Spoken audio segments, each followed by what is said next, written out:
ରେଲସେଲ ହେଲେ ଆପଣମାନେ ଜାଣିପାରିବେ କଣ କଣ ହଉଛି। ନାଇଁ ମତେ ଡର କନଫିଡେନ୍ସ ଅଛି ନା ସେଥିପାଇଁ ଡର ଲାଗୁନି। କଣ କହିବେ 25-26 ରେ ଆପଣ ଯୋଉ ବଦଲେ ଗ୍ରାଣ୍ଡ ମହଲ 25-26 ରେ ଗ୍ରାଣ୍ଡ ମହଲଟା ବହୁତ ନୂଆ ଧମାକା ନେଇକି ଆସୁଛି, ବହୁତ ଭଲ ହବ।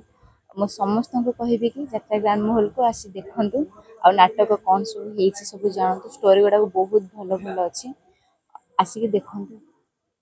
ବିବାଦ ଭିତରେ ଆପଣ କେବେ କହିବେନି ତ? ଚେଷ୍ଟା ତ କରିବି ବିବାଦ ଠାରୁ ଦୂରେଇକି ରହିବା ପାଇଁ, ତ କାଲିକି କିଏ ଦେଖୁଛି କଣ ହଉଛି। କଣ କହିବେ ବାବୁ? ଆମ ବାବୁ ହୁଅନ୍ତୁ କି ଆମ ସହ ପ୍ରଯୋଜକ ହୁଅନ୍ତୁ, ସେ ବହୁତ ଭଲ। ସବୁ କାମ ଗୁଡାକ କେମିତି ସୁରୁଖୁରୁରେ ହବ, ବିଶୃଙ୍ଖଳା ଯେମିତି ନ ରହିବ, ସେଥିପାଇଁ ସେ ବହୁତ ଧ୍ୟାନ ଦିଅନ୍ତି। ଏ ଜିନିଷ ସବୁ ବହୁତ ଭଲରେ ଚାଲିଛି। ଯଦି କହିବା ପ୍ରଥମ ଥର ପାଇଁ ଯାତ୍ରାରେ ଯୋଗ ଦେଲେ, ଆଜ୍ଞା, ଆଶା କଣ ରଖିଛନ୍ତି? ଆଶା ରଖିଛି କି ଗୋଟେ ବହୁତ ଭଲ କଳାକାର ହେଇକି ଦେଖିବି ବୋଲି। ଯାତ୍ରାରେ ଯୋଉ ଭଳିଆ ନାୟିକା କଳାକାର କରୁଛନ୍ତି, ରାତି ଅନିନ୍ଦ୍ରା ତା ଆଜ୍ଞା ସାଙ୍ଗରେ ଡାଇଲଗ କହିବା, କାନ୍ଦିବା, ହସିବା ସବୁ ଏକା ସାଙ୍ଗରେ ଆଜ୍ଞା। କେମିତି ମନକୁ ଷ୍ଟ୍ରଙ୍ଗ କରୁଛନ୍ତି? ମୋର ଅଭ୍ୟାସ ଅଛି, ମୁଁ ରାତି ଅନିଦ୍ରା ବି ହେଇଛି, ମୁଁ କରିପାରିବି। ଯଦି କହିବା ସିନେମାକୁ ଯାଇପାରିଥାନ୍ତେ, ଆଲବମକୁ ଯାଇପାରିଥାନ୍ତେ, ଯାତ୍ରାଟା ଠିକ। ସିନେମା ଆଲବମ୍ ସେ ତ ରହିଛି, ମୁଁ ବି ଆଲବମ୍ କରିଛି, ସିନେମା କରିନାହିଁ, ଆଲବମ୍ କରିଛି। ତାପରେ ଭାବିଲି କି ଯାତ୍ରାକୁ ଯିବା, ଯାତ୍ରାରେ ଡାଇରେକ୍ଟ ମାନେ ଦର୍ଶକ ମାନଙ୍କ ମନକୁ ଛୁଇଁବା।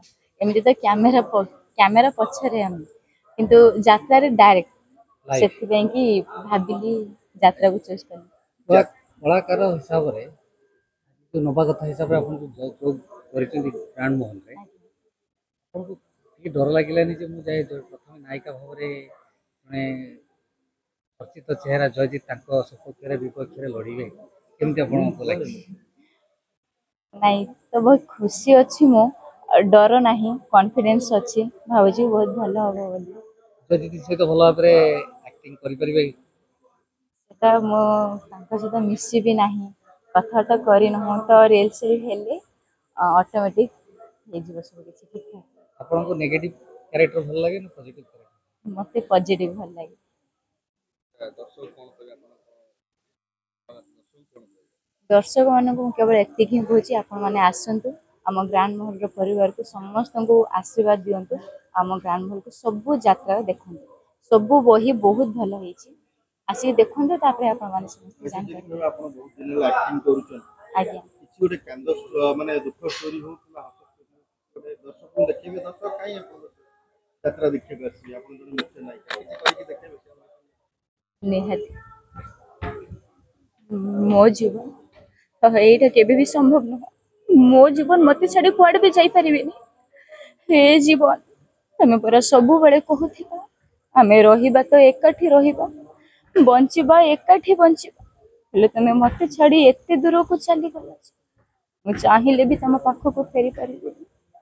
କାହିଁକି ଜୀବନ, କାହିଁକି ତମେ ଏମିତି କଲ? କଣ ପାଇଁ ମୋ ଠାରୁ ଦୂରେଇ ଗଲ? କଥା ଦେଇଥିଲ ଏକା ସାଙ୍ଗରେ ମଶାଣିକୁ ଯିବା, ଗୋଟେ ଜୁଇରେ ଜଳିବା, ହେଲେ ମତେ ଏକା ଛାଡି ତମେ ଚାଲିଗଲ।